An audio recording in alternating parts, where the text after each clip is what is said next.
prosperity or abundance or having our needs met are so fundamental to the teachings of New Thought. And in our churches and in our centers around the world and in the thousands that exist in these days, so often you hear prosperity teaching talking about the material realities. But there's more to the principle than just understanding how to create prosperity from a financial standpoint. And prosperity has to do with all of the aspects of our life. What's the affirmation? I am prospered by the act of giving. And it is in giving that we receive. How many of you watched the news the last few weeks or so months? And I'm just amazed at how applicable New Thought, practical spirituality is to what's going on in the news. And one of the things that I keep hearing about is, on the news is the bailout. And one of the responses is coming from the people on the streets is about these bailouts. So often the line is, where is mine? That's a line of thinking about getting. Where's mine? And the teaching is that we give and we receive and we give. Again, there is this inflow and this outflow. One of the first questions we might ask is, why give? We give because so much has been given to us. Every one of us has received so much. Every single one of, even the least of us, have received so very much. How many people have touched your life? How many teachers, neighbors, relatives, strangers? How many opportunities have come into your life? How many good things have happened in your life? Lots of those have happened in our lives. There's lots of things that we give. The most valuable and important thing that every one of us gives, what do you think it is? Time. It's the one resource that's the most valuable in every one of our lives. The others we give, second is we give our talents. And we've got those. Every one of us has a talent. And so this giving, we're not talking about giving money. We're not talking, that's part of it. The process is that we give. We give of our time, we give of our talent, we give of our money, we give of our love, we give of our thoughts, we give. So today we're just going to talk about the benefits of giving. We're going to talk about the benefits, just some practical benefits of giving from the standpoint of practical living. And what's the affirmation we're using again? I am prospered by the act of giving. I am prospered by the act of giving. And one of the things that we teach in practical spirituality and Christianity is it has to be practical. Everything we do from a spiritual standpoint is practical. It is practical and it has applications in our daily lives. So here are a few things, a few benefits of giving. New relationships. We don't really think about that. You know, there are lots of studies that have been done about infants and the need of infants for physical contact. We are human beings and we need physical contact. And as we have physical contact, we prosper, we grow, and we thrive. But when we give of ourselves or our talents or our ability, we connect, we make relationships. Lives are enriched by relationships. Prospering isn't about money. It is, that's a little bitty piece of it. But we prosper as we build relationships.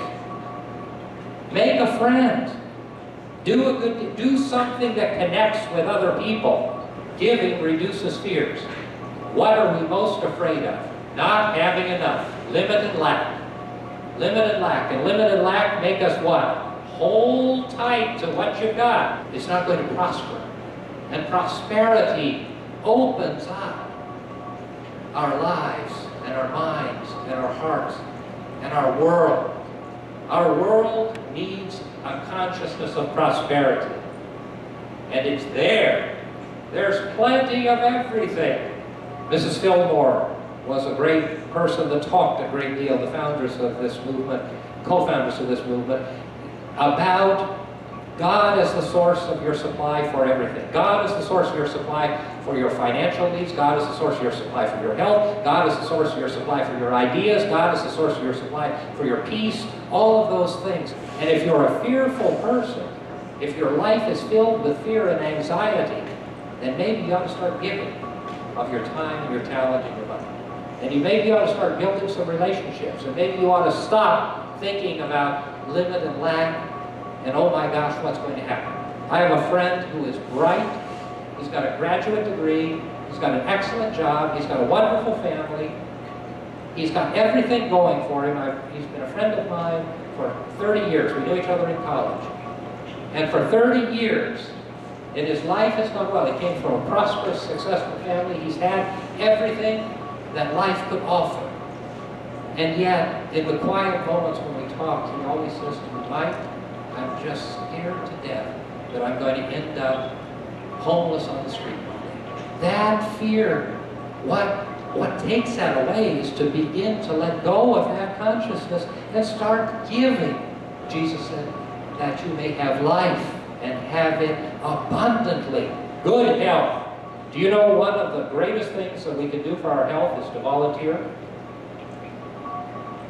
And one of the easiest things that we can do is to give away our time, is to volunteer. Do you know there are study after study after study, both psychological and physiological, university-based studies, not only in the United States but around the world, that tell us that people who volunteer are healthier, happier, and live longer. And you know why? Because when we volunteer, we step out of our problems and out of our life, and we are giving ourselves. Living to your potential. There's a story told of a construction superintendent for a very successful housing firm that built houses. And the gentleman hated his job. It was agreed that there would be a certain time that he would retire. And the home builder said to him, but we have a few houses that are under contract. Would you complete these houses before you retire? And he built those houses the same way that he had built houses for the last 30 years. Cut corners, and he did everything that he could to do as cheaply and quickly as possible and to pass it off because he wanted to get it done. And his employer said to him, I just wanted you to stay and finish those 5 houses because one of those is my gift to you as your retirement home. You know, there's a fundamental issue about work, you know, in this world. Gibran said, work is, did you remember? Work is love made visible. It is theft to take a paycheck and not give your very best. We're stealing from ourselves. Because every one of us is created to live and to demonstrate and to share and be our greatest potential. God gives us limitless potential. And in giving we find meaning, fulfillment, and happiness. And it is in giving the very best that we can give of our time and our talent and our money and our ability and our thoughts that we find fulfillment.